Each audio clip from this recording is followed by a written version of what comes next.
There's a one asana which can really help you to activate Shushumna. This is very important asana to push the prana into Shushumna energy channel. Yogic practices are the process which balances sun and moon energy within you. If sun and moon are balanced, then only spiritual growth is possible. In today's class, I will tell you some techniques which balances sun and moon. Shushumna activation technique.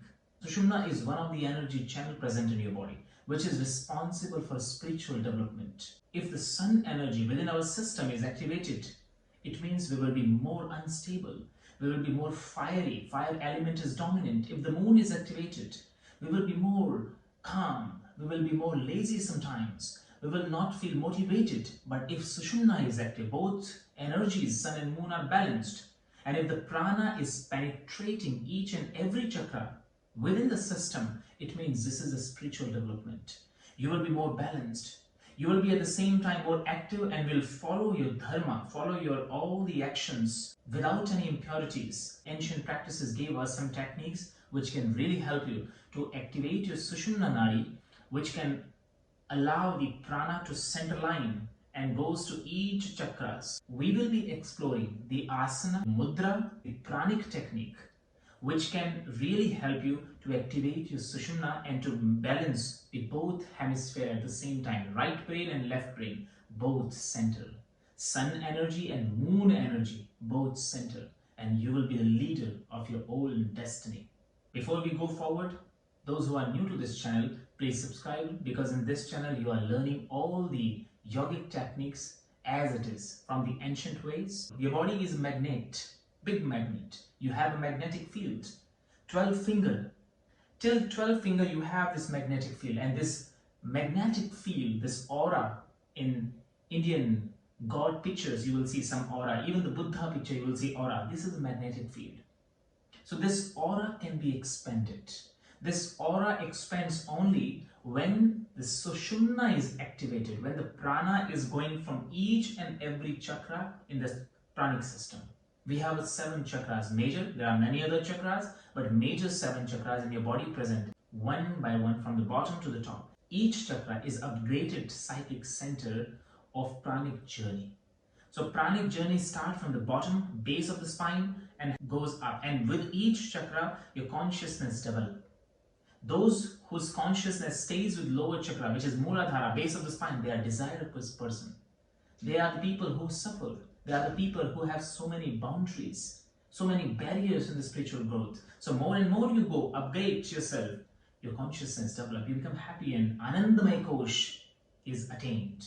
Means the bliss body is attained. So today practice, we are learning some techniques which you will every day, you will do from today, and will help you slowly with the time. You will notice that your life become balanced because your energies are balanced now.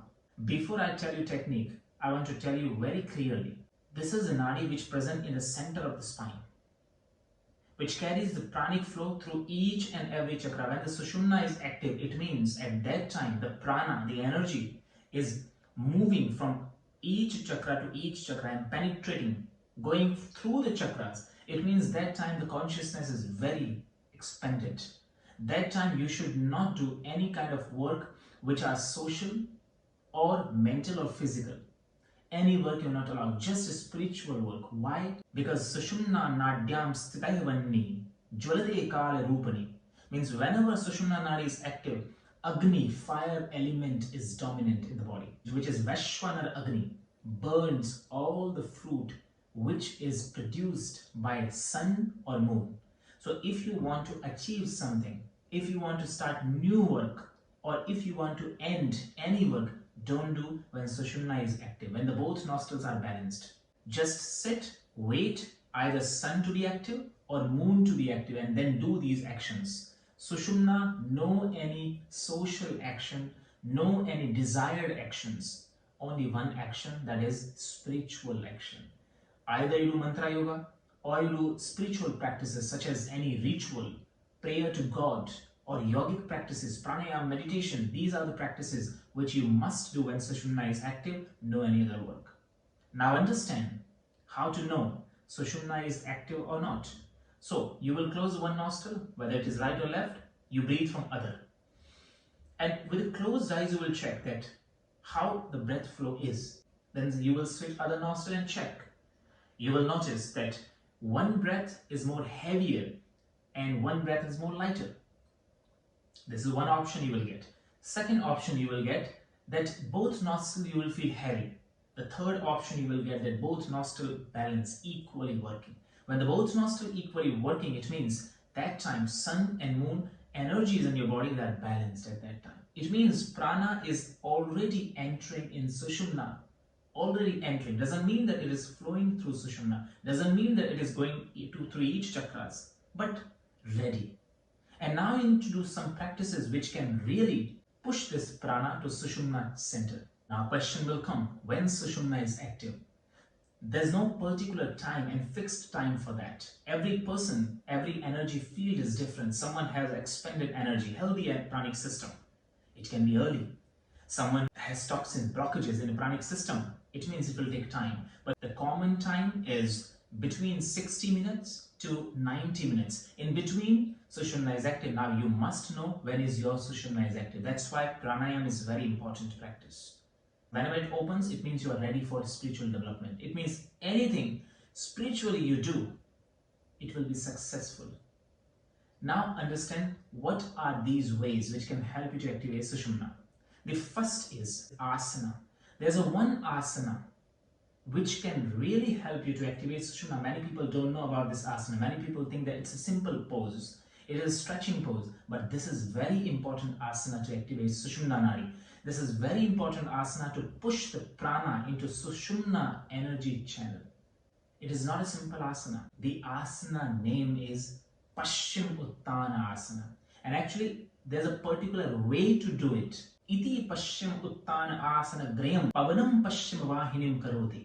Means this is a pashchimottanasana through which pavanam, prana, vahinim, merudandam vahinim karoti. Means prana enters to center of the Shushumna. So pashchimottanasana is not a simple pose. It is a pose which can really bring the prana center to the spinal column and push through Shushumna, penetrate each chakras. And second asana, you must do Halasana. So two asana, dynamically you should do pashchimottanasana and Halasana, gatyatma. This kriya helps you to activate Shushumna and balance the sun and moon energy. So for pashchimottanasana, what you have to do is, you will simply sit in Dandasana. You are not stretching the spine. No. Whenever it comes to pranic system, when pranic system is there, so at that time what you have to do is simply, you are not allowed to stretch nicely. You first place the buttocks connected to the floor. So what happens when the tailbone is closer to the floor, tailbone is an area, this is the Mooladhara area, right? So to channelize the Shushumna, to channelize the prana into Shushumna, the Mooladhara should be base to the bottom. Because from there only prana enters to the Shushumna nadi. For that, you separate the leg, hips would apart, open. Buttocks are down. Now, you just simply hold the foot on the top. See, you are not doing pashchimottanasana as asana because this kriya is not about stretching the hamstring. This kriya, I'm telling you, to bring the prana into Shushumna, so both nostrils are balanced, both prana are balanced, both nadis are balanced. You hold top and then you start bringing the chin down. See here, I'm maintaining the curve on the upper back. So you need to push yourself back like this. So where you feel that gentle stretch on the lumbar region. So this is how you will do. Now with inhalation, you look up. With exhalation, you just bring the chin down and then start bending forward like this. But when you bend forward, it is not a simple bend. Your stretch should not reach from below the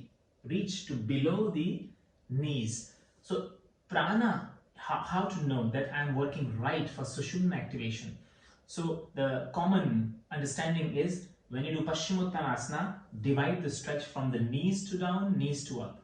So when you feel that the stretch is only above area here, including the lower back, no any other part, including lower back and lower thighs, that much is enough.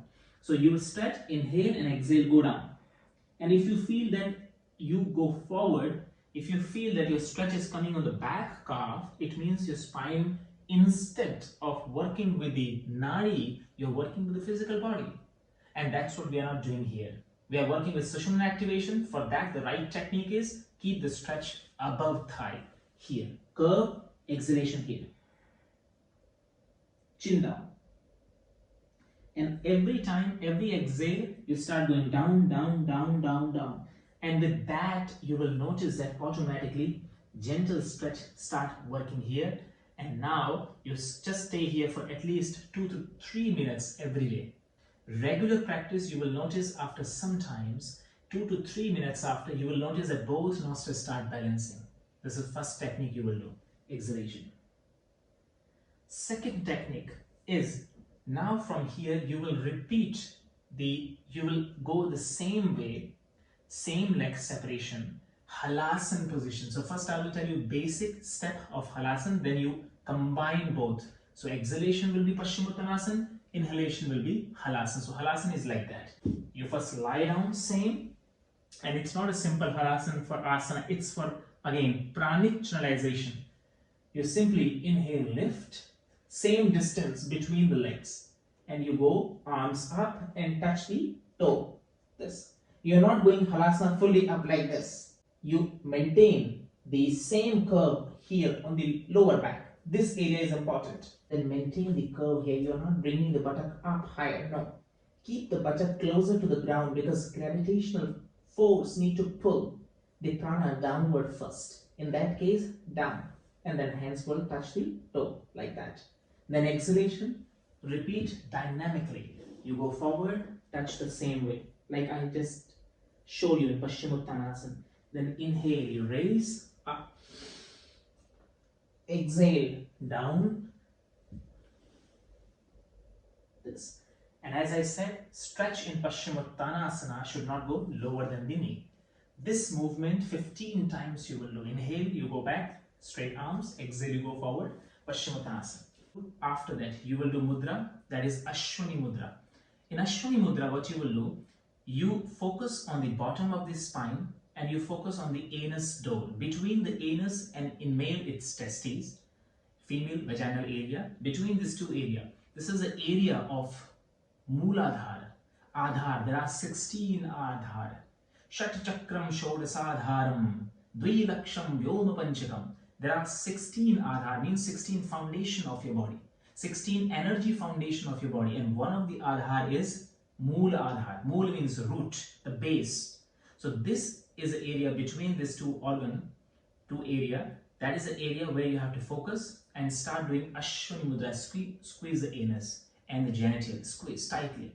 And you release. Squeeze, release. So it's like you are squeezing the anus. Normally it's not squeezing anus, but in the beginning practice, Prarambhik Avastha, you have to do this movement. Keep squeezing. Every day, 100 times you will do, so that this area will be stimulated, Mooladhara area will be stimulated, and because of the movement there, and because of the gravitational force there, prana first come to the center base of the spine. So that is second kriya, squeezing anus, releasing.